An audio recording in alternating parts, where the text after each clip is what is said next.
Salom aziz o'quvchilar. Bu modulda siz korporativ brend, unga xos stilga muvofiq hujjat tayyorlash usullarini o'rganasiz. Turmushning har bir jabhasida, urfdagi kiyimlar va avtomobillarda, zamonaviy turar uy-joylarda muayyan stil ko'zga tashlanadi. Xo'sh, muayyan stil nimasi bilan farq qiladi? Odatda obyektning rangi, shakli va boshqa elementlari orasidagi ma'lum uyg'unlik shu obyekt stilga ega ekanini ko'rsatadi. Stil obyekt elementlarining o'zaro mos jihatlariga asoslanadi. Misol uchun, maktabingizni olaylik. Uning binosi boshqa maktablardan farqli ranglarga egaligini payqagansiz.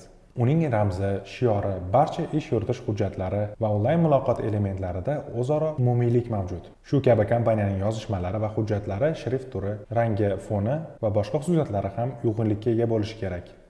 Korporativ brend deganda kompaniyani imkon qadar katta omma va auditoriya orasida targ'ibot qilish tushuniladi. Bu targ'ibot odatda kompaniyaning barcha hujjatlari va onlayn materiallarida muntazam stil qo'llash orqali amalga oshiriladi. Korporativ stil ranglar, tasvirlar, shakl va boshqa elementlar yordamida bir kompaniyani boshqasidan farqlashga yordam berish uchun yaratilgan yagona stildir. Korporativ bosma hujjatlarga korxona varaqasi, faks shablonlari, turli shakllar, hisob varaqalari, cheklar, sotuv kvitantsiyalari va boshqalar kiradi. Shuningdek, aniq bir tashkilot yoki kompaniyaga tegishli stillar ham mavjud. Onlayn hujjatga veb-saytlar va veb sahifalar, elektron pochta sahifalarining shabloni kabilar misoldir.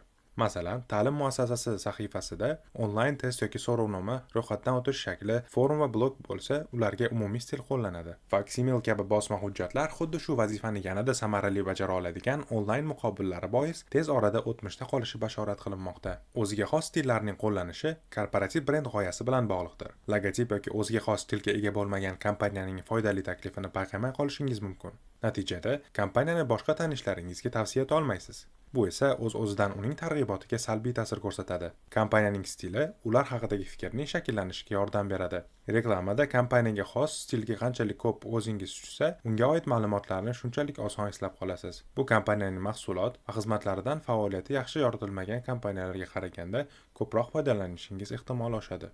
Korporativ brendga xos stilga muvofiq hujjat tayyorlash. Bu bo'limni yaxshi tushunish uchun bir nechta amaliy topshiriqlarni bajarish talab etiladi.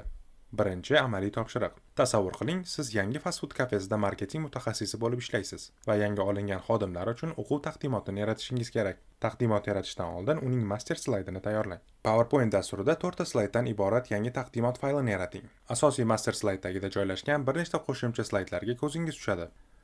Master slaydda stil yaratish uchun elementlarni belgilangan tartibda joylang. Stilni qo'shimcha slaydlarda qo'llamoqchi bo'lsangiz, View menyusidan Slide Master bo'limiga kiring. Slayding sarlavha, kichik sarlavha kabi har bir qismi uchun shrift turini tanlang. Logotip va boshqa elementlarning joyini belgilang. Shundan keyin Close Master View tugmasini bosing. Bu amal orqali stilingiz saqlanadi va barcha qo'shimcha slaydlarga joriy etiladi.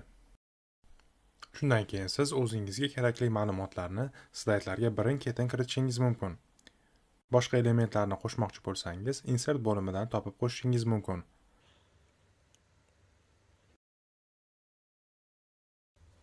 Bundan tashqari, master slayd foniga kompaniya stiliga mos rang qo'llash ham mumkin.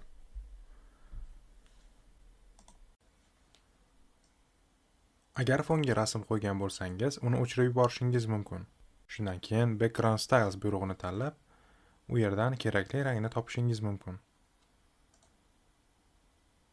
Tanlangan rang barcha sahifalar uchun tanlanadi.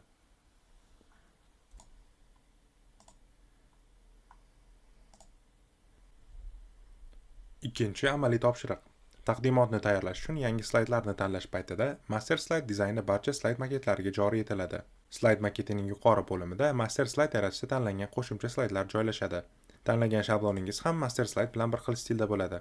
Slayd maketining quyi qismida master slaydda yaratilgan boshqa dizayn shablonlarini o'z ichiga oladi.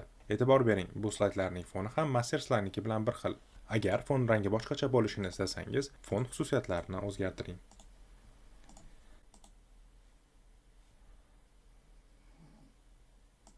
Web sahifalarning o'ziga xos stilini yaratishda CSS shablondan foydalanish mavzusini 21-bobda batafsil yoritilgan.